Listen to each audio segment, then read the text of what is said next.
The rumor mill is a very, very interesting place, but once again, these things catch me off guard, and I'm always curious to talk about them. Make sure you guys smash the living crap out of that subscribe button so you guys don't miss out on more awesome content. So more and more people have been talking about the next OTS pack. Previously, I brought up in the last video where we talked about goodies coming to Yu-Gi-Oh! That there was where in the heck has been evenly matched, and I still kind of stand by my statement here of talents and evenly are looking like absolute snacks to build into an OTS pack, ladies and gentlemen, because when you have ultimate rares like that, they would definitely catch people off guard. But same thing here with access code talker as well.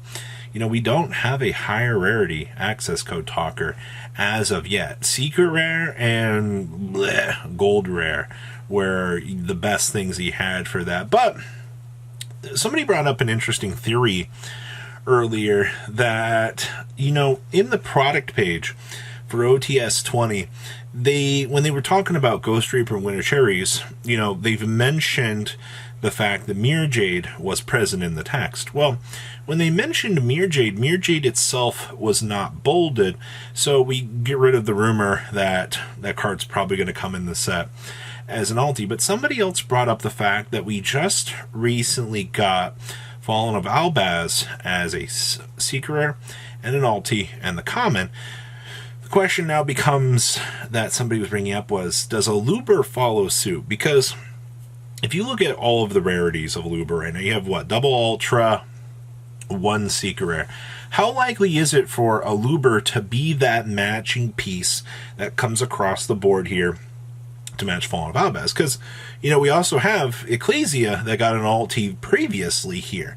Now, if Konami looks at a Luber and goes, all right, so we've been going after the monsters. We got Ecclesia, we got Fallen of Albaz. I mean, a Luber makes sense in the next line of things, unless you're going to look at Incredible Ecclesia as a card for that. But Incredible Ecclesia's main task for being part of, you know, the engine would be with Sword Soul. I feel like that might be a future ulti, but a Luber just kind of makes sense. Now, if we follow the trend here, they went monster, all right? Now, if they just totally dodge a Luber and go, nah, you know, making an Luber wouldn't make sense. All right, we're going to dodge that. We're going to do Branded Fusion as a potential ulti. Well, the question you got to ask yourself is, that doesn't follow with the trend that we've set up so far. I mean, to be fair, they did do Invocation as an ultimate rare and left Alistair to sit and cry in a corner. So I guess we could potentially see a Branded Fusion ultimate rare, but I almost feel like since we've done Ecclesia, we've done Fallen of Albaz, the fact of bringing a Luber into this as an ultimate rare, just as like the main search piece for the rest of the deck, that means that you could reprint, you know, Branded Fusion in here if you really wanted. Doesn't make sense. It feels like dumping it down as a low rarity would be a waste at this point. But either a Luber or Branded Fusion as ultis, because remember, these OTS packs are designed so far back, all right?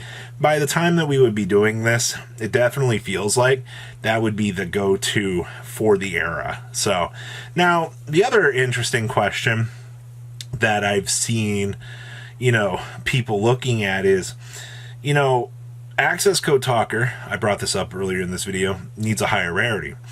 Could it be the other ulti in this set? And I feel like if Konami was to do access code talker or evenly or talents, those are cards that you announce. You don't announce Ghost Reaper and Winter Cherries when those three cards are involved. That doesn't make sense to me.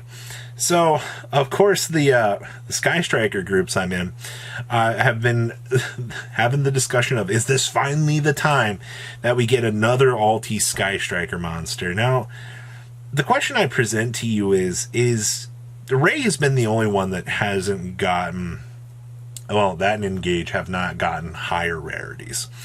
Do we really follow suit now and give it to them now?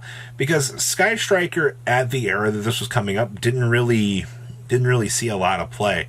And I feel like there's just better cards right now that we could give to. I think Sky Striker in the block that it's in, it doesn't make any sense for them to get upgraded alties now. I feel like that would have been a much earlier process. So to the Sky Striker group, I think you guys are still out of luck. My fingers are still crossed for evenly access code or talents at the end of the day. I mean, heck, I would take some, Rite of Armisia alti.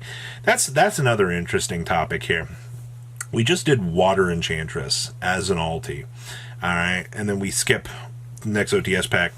What are the odds that Rite of Armisia gets the alti? Because I like the fact that Collector's Rare does exist as a thing, but Collector's Rare is very expensive. All right, not everybody could afford those. I mean, you can do what you did with the Water Enchantress and push down the value. Like that alti existing pushed down the value of Water Enchantress and depending ban list, but it's neither here nor there. Pushed down that value for that higher rarity card very, very nicely. And I think that was a very good touch. All right. So is it a good thing to do alties as from collector's rares? I think the purpose is to bring down or to give alternatives to people that like their higher rarity cards.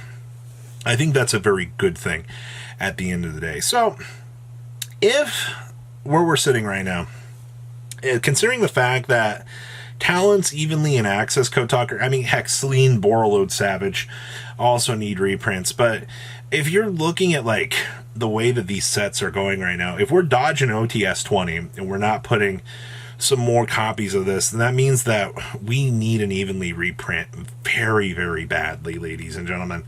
Like all copies of evenly across the board have touched 30 plus. And I know so many people are massively frustrated with just the value of evenly, and I get that, and I hope we see some sort of evenly reprint. Battles would be a perfect place to put it, or I mean maybe Amazing Defenders is a collector's rare next year, but that means that they'd have to print it. Well, I mean, I guess they could print it as an ultra in the set, but a rare evenly doesn't seem like something we'd do, so it feels like maybe we'll dodge Amazing Defenders, but I can't think of any other place that they would do it. Maybe an impromptu Ghost Rare set, maybe an impromptu, gold set, but it doesn't line up. So with where we're sitting right now, evenly talents and access code talker are up in the air. I mean, to be fair, talents is one of the, out of those three cards, talents is the only one that has had a higher rarity so far. I mean, like, you had at least the Starlight version of talents. Evenly has not had an upgrade, and nor has access code, which where could we even put? Like, I don't know. Like, access code and evenly seem better alties than they would like Starlights. But when you look at like the upcoming sets, maybe access code talker could be the Starlight in the upcoming set post Photon Hypernova. The one that's going to have Playmakers cards getting reprinted. That'd be a cool slot to do a Starlight access code talker, but that's so far off on the horizon, you don't have enough. So as of right now with Yu-Gi-Oh!, we've kind of hit that point right now that we just don't have enough reprints in circulation. Like, we've hit that point right now where the competitive level of entry is ridiculous. And I want to be more optimistic for the player base, and I want to support people that want to play this game. But when your ceiling of entry, went from here a while back to all the way up here now, structure decks turning over and getting reprints into the game is a good thing. We do need players to be patient while these things happen, but we still have supply chain issues. We still have all these sorts of things. And while I make these types of videos to talk about certain aspects of things that we could see reprints in, it's kind of a gloomy window right now to start to play this game. So I want to say, don't get discouraged. Be a little bit patient. See how things will shape up in the future. I assure you that not all Yu-Gi-Oh! Is gloom. All right, there will always be an opportunity to get in. It's just tax time is going to look like a really good time. We always ramp up about this time of year. as we head into the later half. 10s are supposed to bring things down, but this year it's been gas, gas, gas, baby. I'll see your beautiful faces back here later today, guys. Peace out. Patrons, thank you.